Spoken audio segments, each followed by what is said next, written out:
దేవుడితో ఏ సత్సంబంధాన్ని అయితే మనం కోల్పోయామో దేవుడు మనతో సహవాసం కలిగి ఉండాలని ఎంతగానో ఆశపడుతున్నాడు.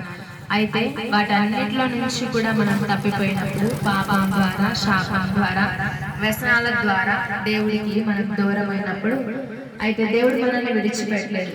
పోతే పోనీ కర్మ అనుకోలేదు. నువ్వు చేసావు కాబట్టి నీకు సరిపోయిందని ఆయన అనుకోలేదు. మనమైతే ఎవరైనా మనల్ని బాధ పెట్టినప్పుడు, మనం చెప్పిన మాట వినప్పుడు, నువ్వు చేసిన దానికి ఇది నీకు తగులే, నువ్వు ఇలాగే అవ్వాలి పో అని విడిచిపెడతాడు. కానీ దేవుడు అలా కాదు.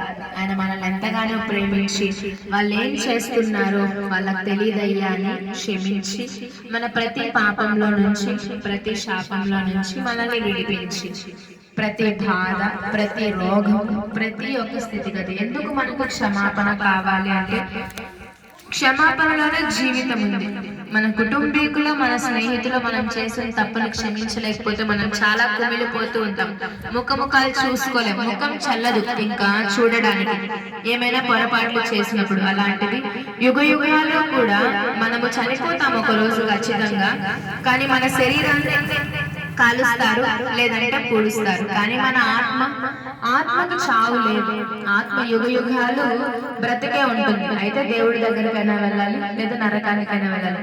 మనం ఏం పుణ్యం చేయలేదు కాబట్టి మనం దేవుడి దగ్గరకు వెళ్ళలేము. అలాగా నరకంలో కాలిపోకూడదు అని చూసిన దేవుడు అయితే ఎప్పుడో చనిపోతాంలే, చనిపోయిన తర్వాత ఎలా ఉంటుందో ఎవరికి తెలుసు, దానికోసం దేవుడు కావాలా అంటే సరే మనం చనిపోయిన తర్వాత గురించి ఆలోచించకపోయినా మనం బ్రతికున్న రోజులు ఆలోచించాలి. మనము తినడానికో బట్టలు కట్టుకోవడానికో దేవుడు మనకు అవసరం లేదు. దేవుడు మనకు ఆ సామర్థ్యాన్ని ఇచ్చాడు, ఆ శక్తిని ఇచ్చాడు, పుట్టుకతోనే కొంత జ్ఞానాన్ని ఇచ్చాడు, ఎంతో కొంత సంపాదించుకునే స్థితి, ఏదో ఒక పని చేసుకుని బ్రతకగలిగే సామర్థ్యాన్ని దేవుడు నరుడికి ఇచ్చాడు. తన శక్తి కొలది తన కుటుంబాన్ని పోషించుకోగలిగాను. గుడిసెలోనూ మానవుడు బతకగలడు, మిద్దెలోనూ బతకగలడు, చద్దన్నం తిని బతకగలడు, పరమాణం తిని బతకగలడు. ఎవరెవరు సామర్థ్యం కొలది, ఎవరెవరు జాగ్రత్త చేసుకునే కొలది, ఎవరెవరు కష్టపడి వాళ్ళ కుటుంబాన్ని అభివృద్ధి చేసుకునే కొలది వాళ్ళ వాళ్ళ సామర్థ్యం ఉంటుంది. ఒక్కొక్కరు ఒక్కొక్కలాగా ఉంటారు.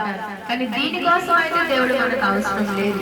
మనకి ఇచ్చిన ఆయన ఇచ్చిన జ్ఞానాన్ని బట్టి, సామర్థ్యాన్ని బట్టి బతకగలం. కానీ సమాధానం, నిజమైన సంతోషం, క్షమాపణ, ఎలా జీవించాలి అన్న ఒక విధి, నీతి, సత్యం, ప్రేమ, ఇవన్నీ కూడా దేవుడే ఇవ్వగలిగిన వాడు. ఆయనే మనకి ఇప్పుడు మనకి ఎన్నో కష్టాలు వస్తుంటాయి, ఎన్నో క్వశ్చన్స్. మానవుని యొక్క జీవితం అంతా కూడా ప్రశ్నలే. అయితే ఆ ప్రశ్నలన్నిటికీ కూడా జవాబు యేసుక్రీస్తు ప్రభు. ఎన్నో ఆలోచనలు వస్తుంటాయి, నాకెందుకు ఇలా జరగాలి, నేను బాగుండొచ్చు కదా. అయితే విధి రాతలే, తల రాతలే అని ఇలాగా మనల్ని మనం సర్ది చెప్పేసుకుంటూ ఉంటాం. కానీ ఈ లోకంలో పాపంలో నుంచి, శాపంలో నుంచి, వ్యసనంలో నుంచి మనల్ని విడిపించగలిగే శక్తి దేవునికి మాత్రమే ఉంది.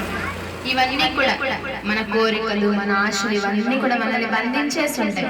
అయితే వాటన్నిటిలో నుంచి దేవుడు మనల్ని విడిపిస్తాడు. రేపటి రోజు ఒక నిరీక్షణ కలిగి మనం